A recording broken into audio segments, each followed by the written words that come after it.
ABC News has agreed to pay $15 million toward Donald Trump's presidential library to settle a lawsuit. The president has amassed millions of dollars for what may be a private presidential library.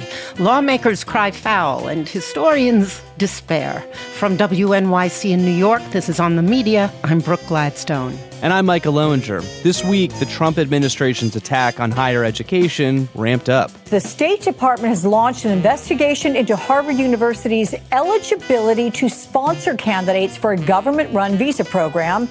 Plus, the reporter who tracked down the hacker behind the flawed New York Times story on mayoral candidate Zohran Mamdani. I feel like I tripped over a rock and uncovered a Nazi. It's all coming up after this.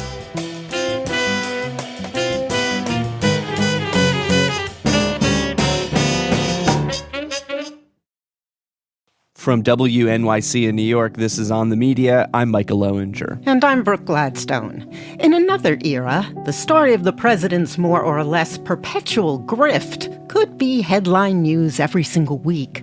But when you've got kids with cancer ripped from their parents and sent back to a place they've never seen and the care they need is unavailable, when you have institutions that safeguard all of our health and welfare on the skids, FEMA, the National Weather Service, SNAP, Head Start, Medicaid, well, even the most brazen money grabs of Donald J. Trump just kinda hum along in the background. Trump speaking to the audience of a new line of sneakers bearing his name and selling for $399. I'm proud to endorse and encourage you to get this Bible. We must make America pray again. It's only $59.99. My new Trump watch with more than 100 real diamonds. I love diamonds. Former President Donald Trump launching his own NFT collection. Cards will cost $99.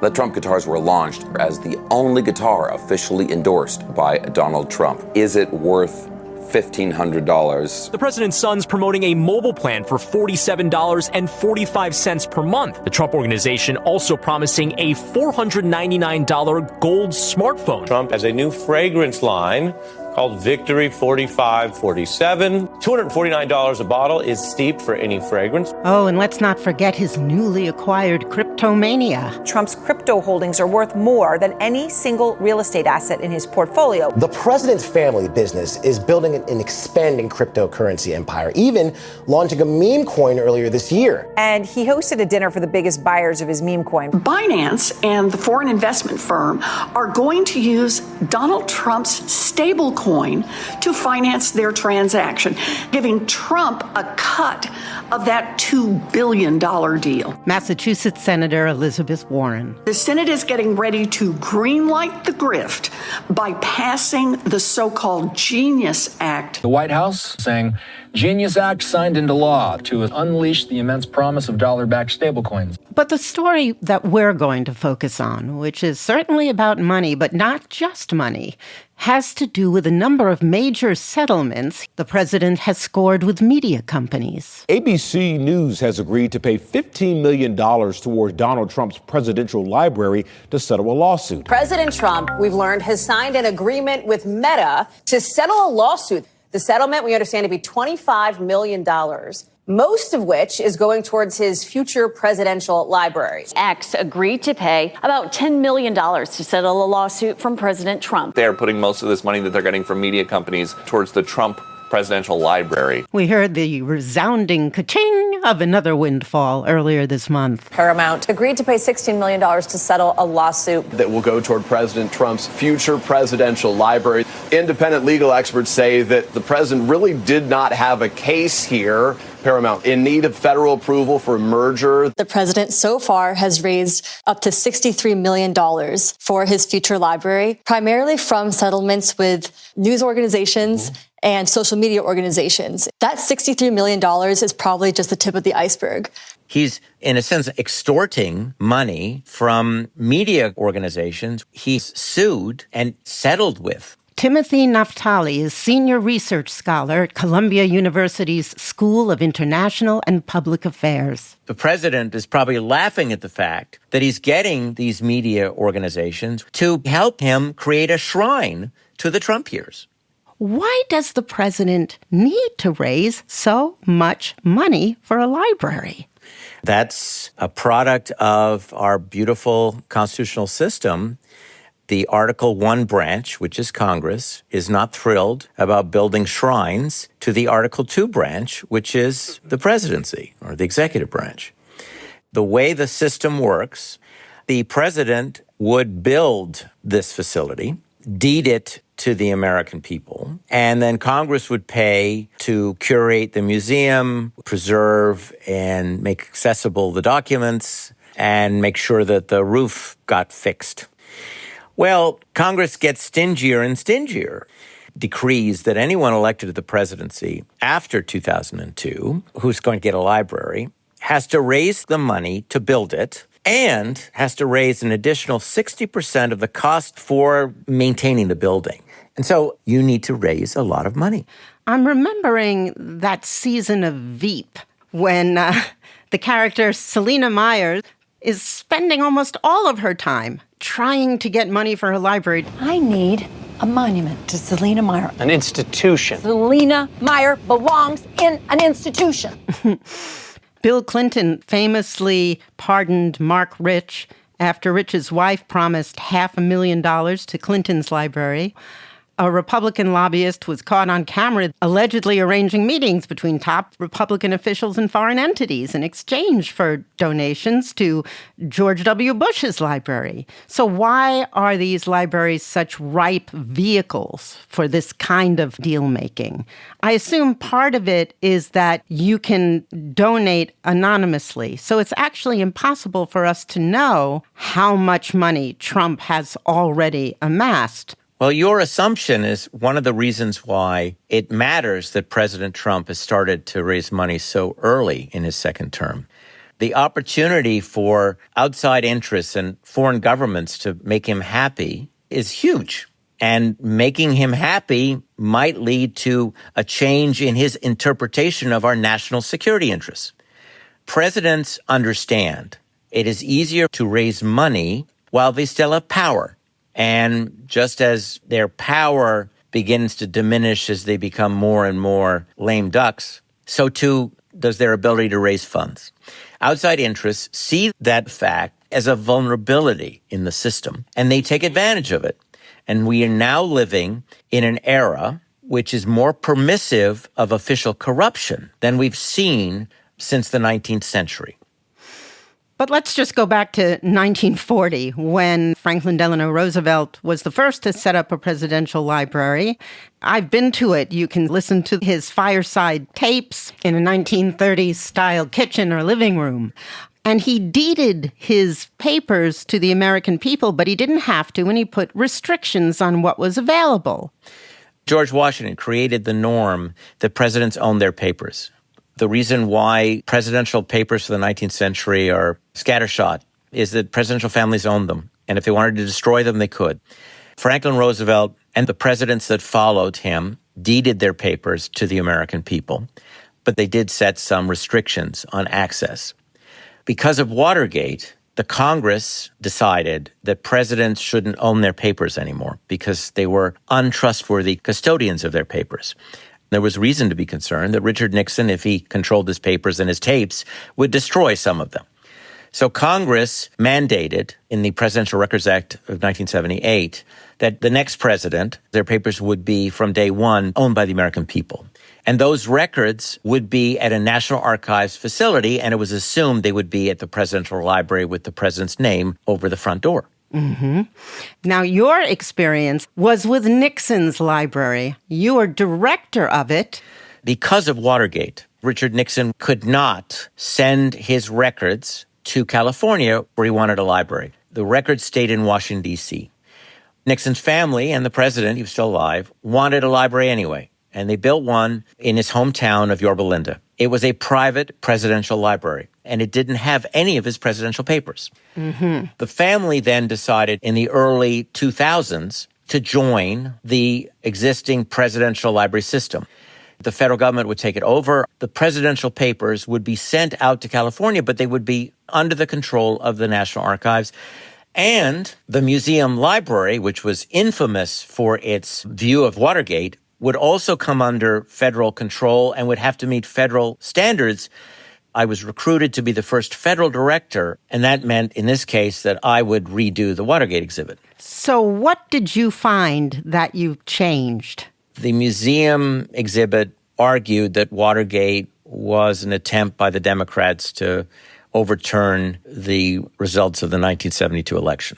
Did not discuss the plumbers, the spying on Daniel Ellsberg, did not discuss in detail the role played by Republicans in deciding that the president had to leave office. It accused the Washington Post reporters Bob Woodward and Carl Bernstein of bribing sources.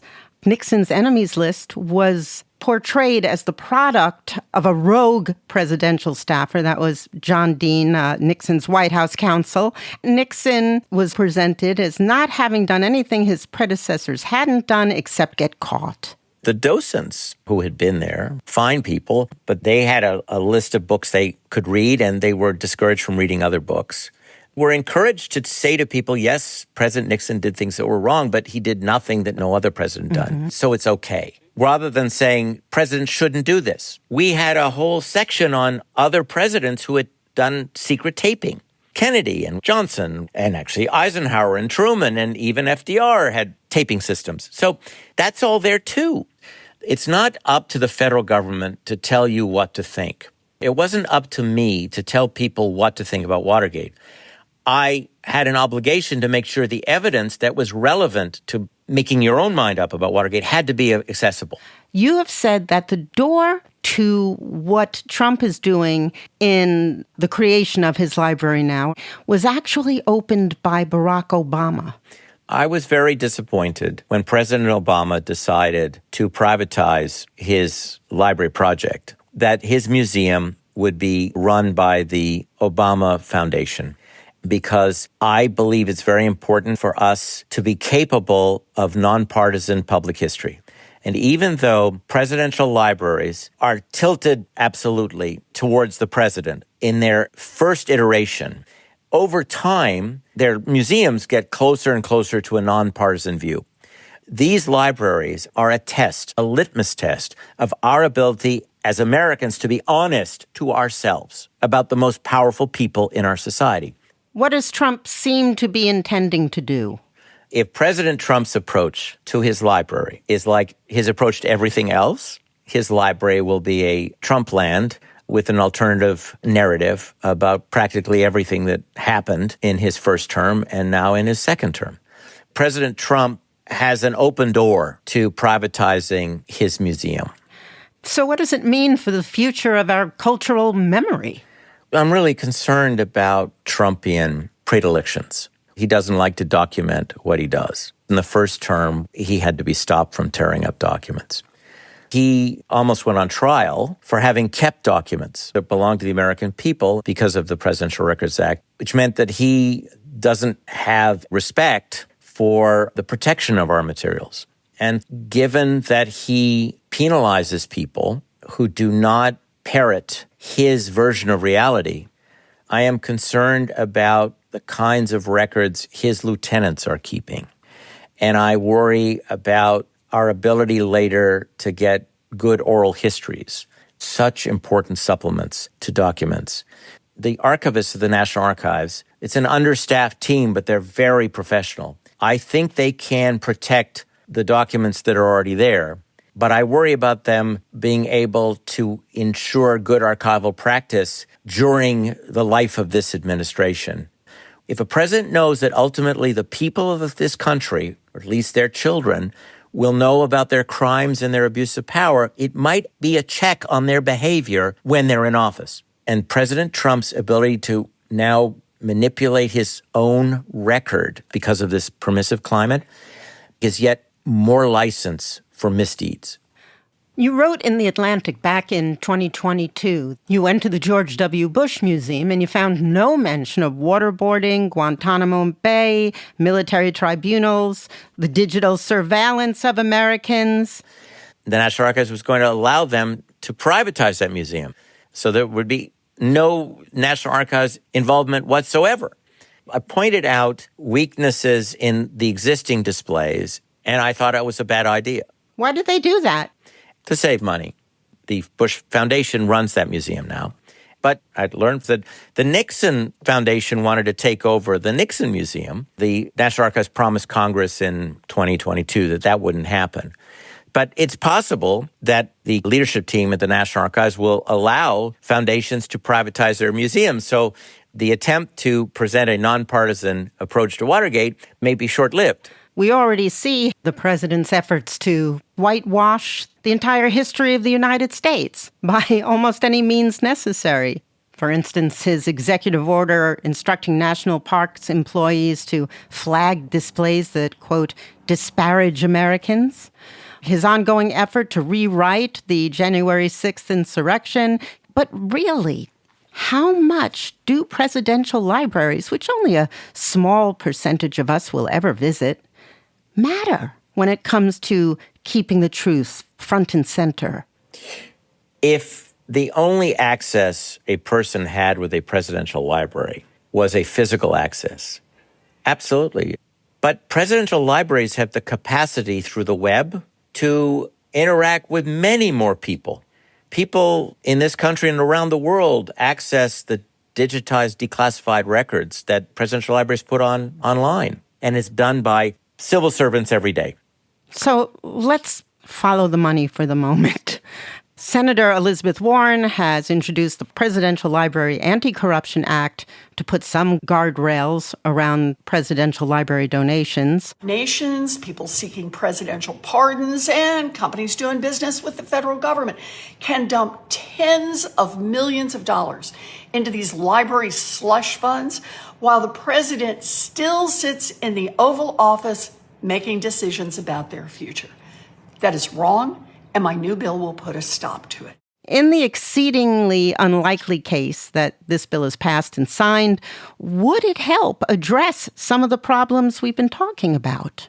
I do think it would be healthy if the public knew who was contributing to the building of a library. That's a check on the most overt forms of lobbying. But the best way to eliminate this opportunity for corruption is for Congress to pay for these big buildings, but I don't think that's likely. Some people with deep pockets will be doing this because they believe in public history or they believe in their man and someday their woman. But others will have an ulterior motive. And I think the only way to be realistic about those motives is for people who give money to be public. You know, in Trump's case, one of the two nonprofits set up to get library donations is called the Donald J. Trump Presidential Library Foundation, and it lists his son Eric and his daughter Tiffany's husband, Michael Boulos. It's not new for members of a presidential family to participate in a library foundation. What I think is new today is this enabling culture of official corruption. The president ran promising vengeance. He is using this opportunity to squeeze money from his enemies, and that money is being directed to his library. The president in this term isn't even trying to create the impression of a line between his personal and his financial interests. The problem is much bigger than just a library foundation. The problem is the climate we are living in and the fact that the American people don't seem to care about a president who's enriching himself while in office. Tim, thank you very much.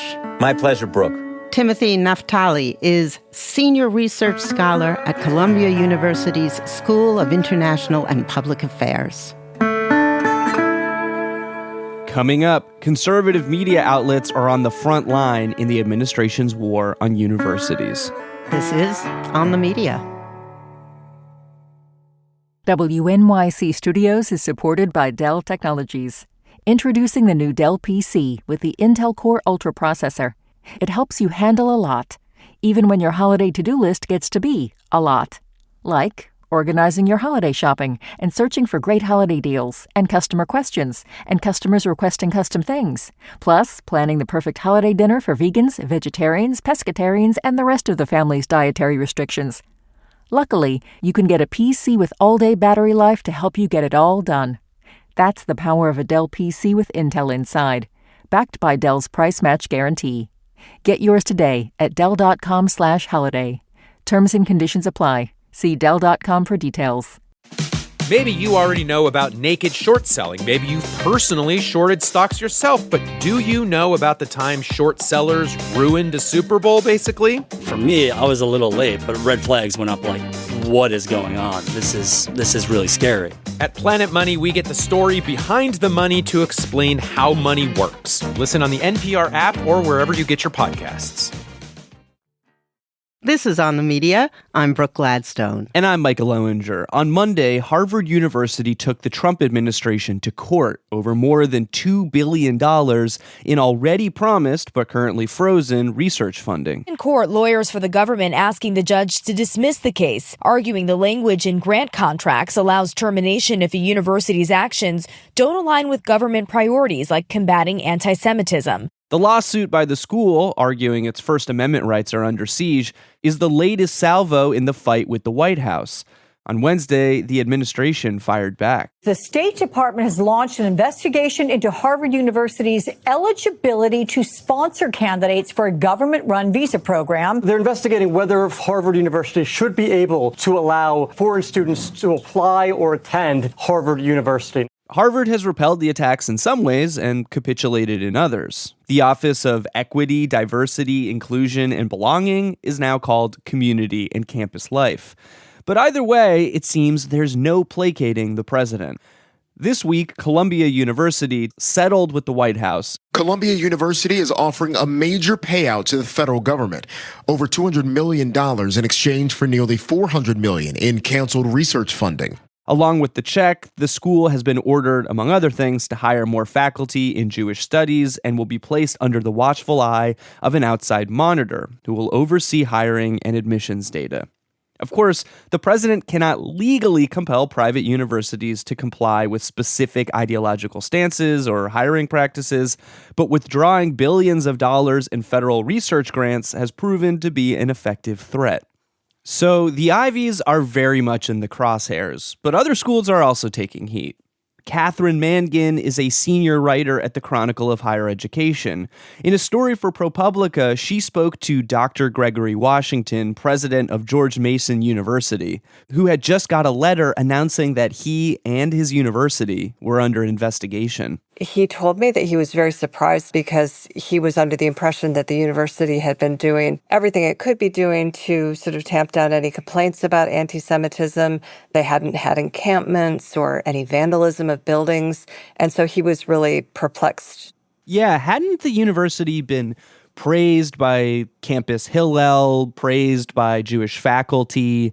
It seems like, at least compared to some other universities, it was relatively quiet at George Mason. Yeah, there hadn't been any demonstrations or protests for over a year. And also the university had been taking a lot of steps to reach out to the Jewish community. It had enacted some new protest rules that, if anything, a lot of people were saying were going overboard to satisfy the administration by making it really, really hard for students to protest. So the complaints coming from those who said the university was already cracking down too much. And despite that, here they find themselves under investigation for allegedly allowing anti-Semitic behavior to go unchecked. And then they got another complaint. Yeah, this one was based on allegations that they had illegally been using racial preferences. So this is sort of the DEI component that seems to be part of the 1-2 punch that the administration has been going after universities with. The investigation, to the best of our knowledge, has just begun, but is there any evidence that they broke federal law with regard to racial hiring practices? There doesn't seem to be, and the administration has not been able to point to anything specific. The university has come out with a pretty strong statement saying that, in fact, it does not discriminate, and really pushing back against this whole notion that the university is guilty of what the Trump administration has been referring to as illegal DEI, the assumption being that anything that involves diversity, equity, and inclusion is therefore illegal. Gregory Washington is a black man. He's at the helm of Virginia's most diverse university. Is there evidence that this is a racially motivated attack? There are a lot of people who suspect that might have something to do with it. A former governor of the state of Virginia, Governor Wilder, who himself is Black, put out a pretty strong statement saying that Gregory Washington is not the first person of color to come under this kind of attack from the Trump administration. But if nothing else, Gregory Washington is someone who has been unapologetic in his support of diversity efforts on campus. He points out that George Mason, with 40,000 plus students, is the most racially diverse public university in the state. He says that's not something we run away from. Diversity is something we run toward. George Mason is not necessarily known for being like an ultra-liberal university. No. The law school is named for Antonin Scalia, and a New York Times piece in 2023 discussed how the department in particular had a deepening relationship with the conservative majority on the Supreme Court. Absolutely. So it is not a university that by any means would be considered woke, except that that's kind of the way it's being portrayed now in these current investigations. But the Board of Visitors, almost all of the members, if not all of the members, are appointed by Governor Youngkin, who himself is fiercely opposed to DEI. And many of the board members also have deep connections with the Heritage Foundation. Yeah, they're the authors of Project 2025. And in fact, one of those board members appointed by Governor Glenn Youngkin is Lindsay Burke, the lead author on the Project 2025 chapter devoted to education. Right, and obviously still has a lot of connections on the board, but she left because Trump appointed her to a very senior position in the Department of Education. So again, that's part of what many people see as sort of this coordinated attack, both from within and from outside the university. Yeah, and when you spoke to President Gregory Washington, he told you that he believed there was an orchestrated effort to have him removed. Yeah, he pointed out the time frame. The university received its letter from the Education Department on July 1st. There wasn't a public announcement of this investigation, but on July 2nd, Washington Free Beacon, which is a conservative publication, published a fairly lengthy article, and embedded in that article was a copy of the letter. And then the following day, there was another conservative publication called City Journal, linked to the conservative think tank Manhattan Institute. And it came out with a very, very harsh article about President Washington, calling him a disastrous president, specifically calling out his commitments to DEI and calling on him to resign. The fact that these all came in such quick succession made the president feel like this seemed to be a coordinated attack against him. As we've reported on our show, the Free Beacon helped lead the charge in reporting on former Harvard President Claudine Gay's plagiarism scandal. And City Journal, as you note in your piece, is run by the Manhattan Institute, the think tank that's home to right-wing activist Christopher Rufo, who also helped oust Claudine Gay and has advised the Trump administration on its crusade against DEI. Of course, all of this comes on the heels of the recent ouster of James Ryan, who resigned as president of the University of Virginia. James Ryan announced his departure today amid a Justice Department investigation into UVA's diversity, equity, and inclusion efforts. The controversial Jefferson Council launching the website Reset UVA, where it calls for Ryan's removal and a return to what the president of the council told me are the core values at UVA. There was a group of conservative alumni called the Jefferson Council, and they have been agitating against DEI activities and programs at the University of Virginia for some time. They started putting out a number of blog posts, and they took out full-page ads in the local newspaper with a cartoon sort of lampooning and poking fun at and criticizing President Ryan for a long list of things that they said that he had done wrong, saying that he needed to step down. We discovered in our reporting a couple of the senior attorneys in the Department of Justice who were leading the investigation against the University of Virginia. They're both UVA alums who have been very fiercely opposed to DEI efforts. And we were able to establish in our reporting that they were pretty closely connected to the work that this Jefferson Council was doing. One of these lawyers, Gregory W. Brown, had promised a few $100,000 for a scholarship in honor of his father.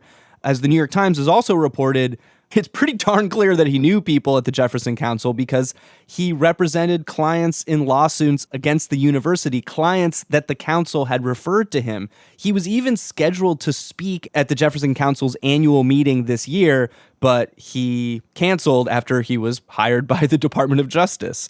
What role exactly did he play in helping bring down the president of the university? Well, he definitely was clearly connected. And, so much of this happens and plays out on social media, too. I mean, he and the other DOJ attorney were following what the Jefferson Council was posting.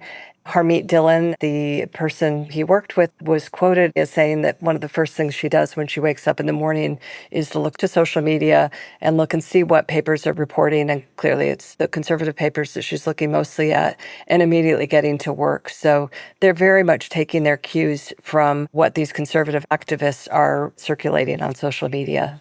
Both of them have, to my knowledge, denied coordinating with the Jefferson Council and vice versa. When you spoke with Gregory Washington, he told you that he had detected this very same pattern. Universities targeted by Donald Trump are hit with multiple investigations filed in quick succession with leaks to conservative news outlets in tow. Yeah, some of the critics who are very much alarmed about the way the Trump administration has been going after President Washington see certain similarities with what happened in Florida. New College, a formerly very progressive college, which became increasingly conservative after the governor appointed a bunch of conservatives to the board overseeing the university. The faculty member that I spoke to at George Mason said she's very much worried that Governor Youngkin in Virginia might be planning the same kind of takeover in getting President Washington to step down. And you actually kind of put this as a question to President Washington. Does he plan to resign? I asked him that, and he said, well, ultimately, I serve at the pleasure of the board, but I don't think he's going to voluntarily resign. I just don't see that happening. I was impressed that he spoke to you at all, because this is a highly sensitive moment where anything that he says in public will very likely be used against him in the conservative press and in the attempt to demonize his tenure at the university. He called back almost immediately and said, I feel that these attacks are too personal. I can't just step aside and pretend they're not happening. And sunlight is the best disinfectant. I think one of the things that he was hoping that people would do is make the connection. It was 4 days after President Ryan had stepped down at Virginia that these attacks started. He thought it was so obviously a coordinated attempt to get him to step down. Is there anything important on this story that I haven't asked you about? Well, I think one of the things that really struck us was sort of the why George Mason, like why are they going after George Mason for all the reasons we talked about. But one of the theories that I've been hearing is that the very fact that it has this very strong core of conservatives, it has a lot of backing from the Koch Foundation, particularly in the Scalia Law School, the board that is almost entirely based on governors' appointees. People are saying that, perhaps the Trump administration, in looking for another head to topple, it was easier going after him. As one faculty member said, the foxes are in the hen house. It's an inside job. In many ways, that makes the president quite vulnerable. Katherine, thank you so much. Thank you. Katherine Mangan is a senior writer at the Chronicle for Higher Education. Coming up, a Nazi hacker, a eugenicist substacker, and the New York Times walk into a bar. This is On the Media.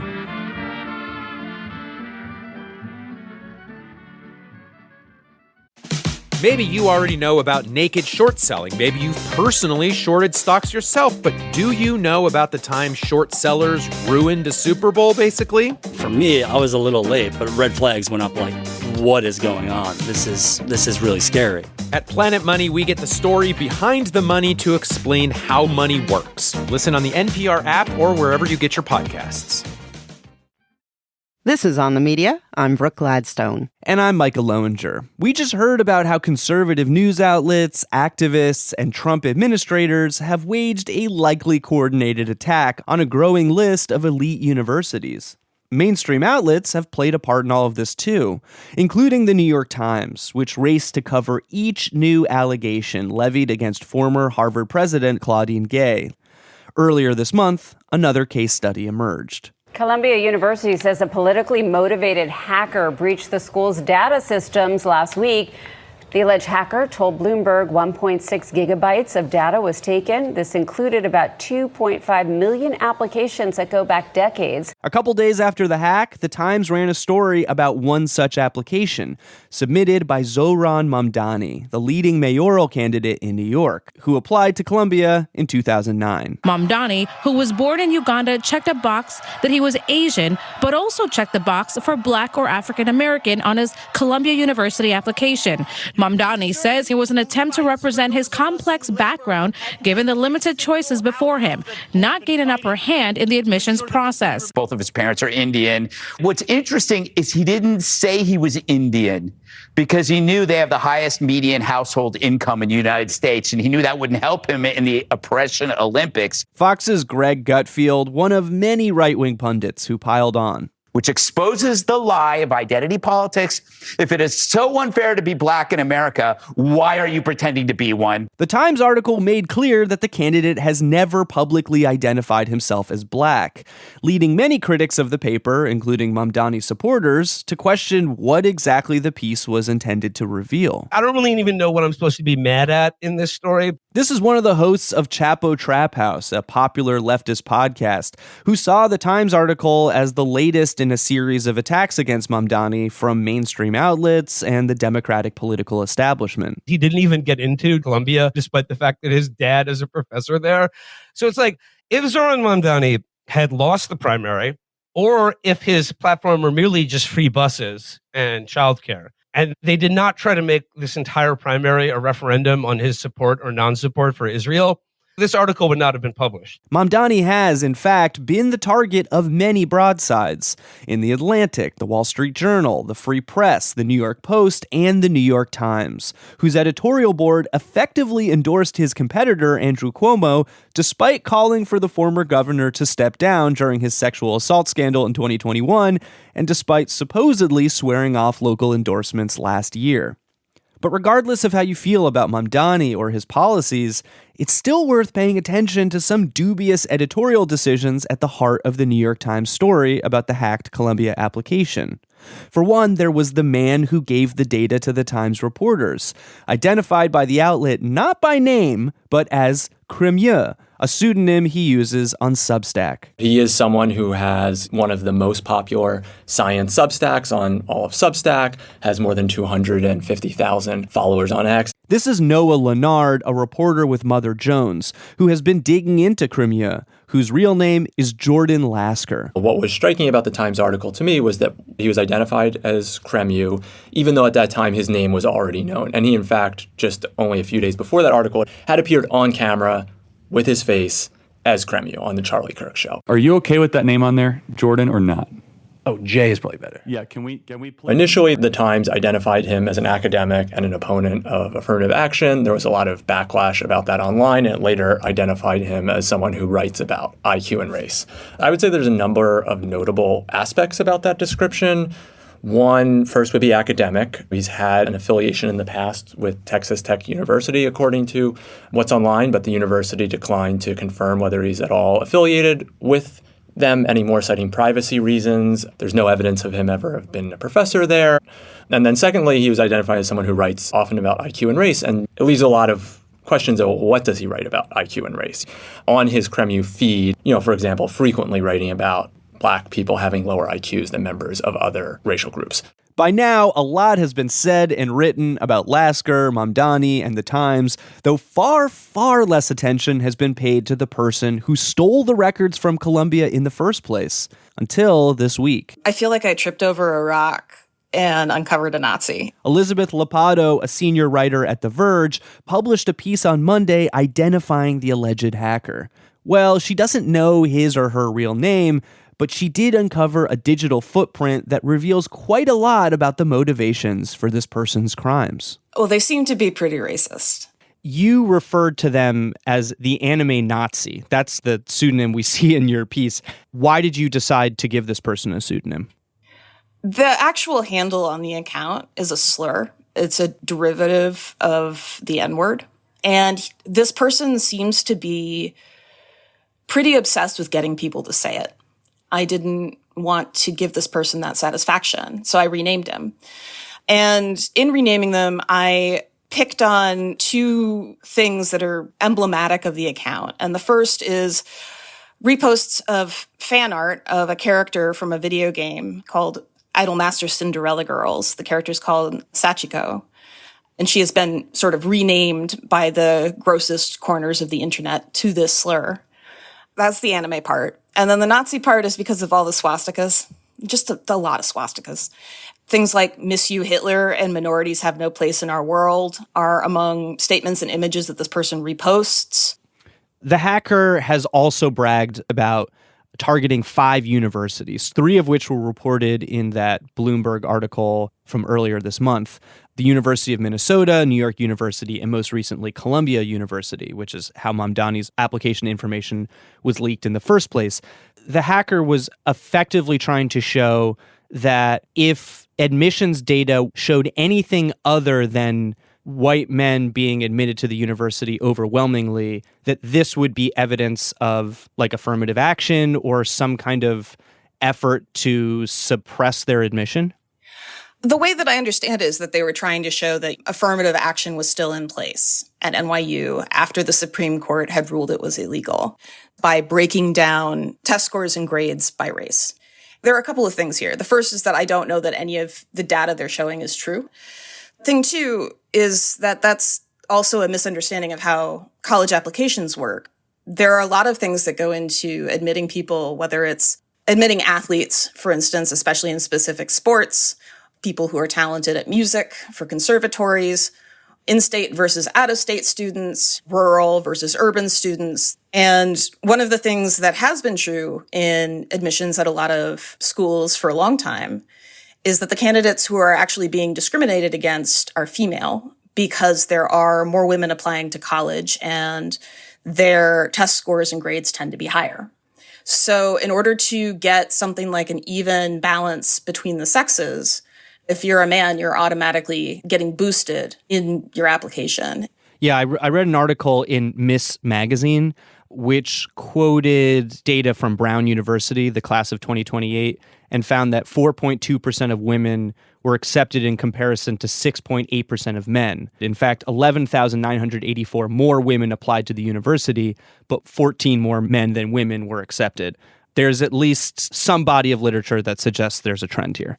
That's right. If you're subscribed to this person's point of view that GPA and test scores are the only things that matter for determining whether one is smart enough to get into a university, then you are also committed to saying that overall men are dumber than women. I don't believe that's true because I don't think that test scores and GPA are the especially good ways of measuring intelligence. You ultimately did a deep dive on the hacker because you wanted to understand how Cremieux, the Substacker who was cited as a source in the New York Times Mamdani story, originally got his information. That's right. And it also seemed important to me just who this hacker was, full stop. Yeah, and I want to talk to you about the kind of broader framing of the New York Times article. As you write in your piece, it's not unusual for journalists to use hacked materials, even from unsavory sources. In this particular case, though, there was no mention of the hacker in that piece. What's wrong with this picture in your mind? There are sort of a number of best practices around hacking that came out of the way that the New York Times handled Hillary Clinton's emails in 2016. One of them is that you do need to disclose the motivations of the hacker and where this stuff is coming from. In my story, I use hack materials. I'm aware that it's anti-fascists who are hacking this far-right instance of Mastodon that this hacker happened to be on. And so I had access to what I believe to be this person's DMs. And when you say instance, you mean like the server on Mastodon, which is a decentralized social media network? That's right. In your piece, when you used hacked material, you made it clear to the reader what the motivations were for the hack in the first place, and you feel the Times didn't do this. Absolutely not. One of the big questions that I have that the Times would not answer for me is whether or not they knew the identity of the hacker when they ran that story. They declined to comment on that. And I am very curious about what the answer to that question is, because, you know, it's one thing if they didn't know until after the story ran where the materials came from, but it's something else entirely if they're aware that this is material coming from not one, but two pretty racist people. Omitting that information for the reader feels dishonest. You said that you reached out to the Times to ask them if the paper knew about the hacker and the motivations behind the hack. I did. In the version of the article I see now, there is a hyperlink to a story from July 1st with the title, Columbia Cyber Attack Appears Politically Motivated, University Says. So it seems that elsewhere in the newsroom, the Times was aware of the Bloomberg story where the hacker was interviewed and some larger acknowledgement of a pattern of attacks. I mean, if you look at that Times story that you reference, the lead art on it is a computer displaying Donald Trump's face. And that was one of the features of that hack, was that a number of computer screens were displaying Donald Trump's face. I mean, that's not referenced in this story at all. And when you reached out to the Times for comment, a spokesperson told you that, quote, reporters receive tips from people with biases and bad motives all the time, but we only publish such information after we've independently verified it, confirmed it, done our own reporting on it, and judged it to be newsworthy. In this case, Mr. Mamdani himself confirmed the information, and the information was valuable to the public in that it helped readers get a better understanding of the candidate. So, to translate, yeah, we took this information from this racist hacker, but it's newsworthy. This guy's running for mayor. What do you think about that? I would be a lot more sympathetic to it if this was a local paper, and it's not.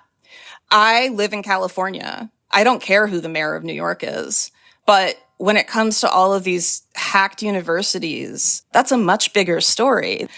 But the other part of it was the unwillingness to answer any questions about the framing of the story, which is where my criticism is coming from. At no point was I saying the Times shouldn't run the story. And at no point was I saying that reporters don't use unsavory sources. The problem for me is the way that it is framed and the way that the story is set up. Both Bloomberg and the New York Times were ahead of me on this person's identity. Bloomberg had spoken to them. The New York Times was at least indirectly connected to them. So why did I beat them to the story? Why do you think you beat them to the story? Because I think that there was a significant failure of news judgment. In both newsrooms, a choice was made not to identify this particular hacker, their particular MO, and the fact that they had stolen data from millions of people and very likely might do it again. That is a tremendous journalistic failure. You wrote, this alleged hacker's racial animus aligns with the recent Republican war on higher education. It also aligns with a turn from certain Silicon Valley circles against elite universities. How do you feel this all fits into like the broader conservative project at work here? Well, it seems like what these people want is for these universities to go back to what they were in the 1930s, before the GI Bill and the Civil Rights Movement, where they were effectively finishing schools for the wealthiest parts of the elite. The reason I say that is that Stephen Miller's America First organization lodged a complaint against Johns Hopkins University. And in that complaint, they say that making medical school free for students whose families make less than $300,000 amounts to, quote, masking racial preferences behind income thresholds, end quote. For what it's worth, in the lawsuit, they say that nearly 2/3 of all enrolled medical students qualify under this financial aid model. That's the majority of students. The majority of the student body at Johns Hopkins Medical School is going for free. So, you know, that in and of itself is pretty striking to me. Why do you think right now this Trump administration, conservative think tanks and media and the whole apparatus is so obsessed with gatekeeping who gets to attend elite universities? Well, because that's upward mobility, right? Those are power centers. It's where people make the kinds of connections that allow them to have political careers. So if you limit that again, it becomes much more difficult for anybody outside of the existing elite to make inroads. Why do you think this story is so important? There are a couple of things. There's the direct consequence of an enormous crime against millions of people. The war on higher education is really important, again, because of how many people that affects. Also, it's not a secret to anybody that a lot of America has lost trust in the media. Incidents like this, with the Times misrepresenting the motives of the people who gave them the data, makes that worse, makes it more likely that people are distrustful of the media. I don't think you fix that by pretending that you are an unbiased source. You fix that by telling people the truth. Right now, I think one of the difficulties for places like the Times is that the right wing has spun out so hard into such a weird place that if you write about it honestly, you sound biased. Because calling somebody a Nazi, that sounds pretty extreme. But as we were discussing, I don't know what else you would call somebody who is that interested in swastikas, you know? If the media, if we want to win back trust, we have to figure out how to be honest. And I don't think that the way that that story was conducted was honest. It is the New York Times further discrediting itself in ways that I think hurts us all. Elizabeth, thank you very much. Oh, thank you. It's been a pleasure. Elizabeth Lopatto is a senior writer at The Verge. In response to a request for comment, the New York Times told us, quote, "With any story we have to evaluate, is it true? Is it newsworthy? Do people have an interest in knowing?" And in this case, all three of those answers were yes. To read the entire statement, head to onthemedia.org. That's it for this week's show. On the Media is produced by Molly Rosen, Rebecca Clark-Callender, and Candace Wong. Eloise Blondio is our senior producer. On the Media is a production of WNYC Studios. I'm Brooke Gladstone. And I'm Micah Loewinger.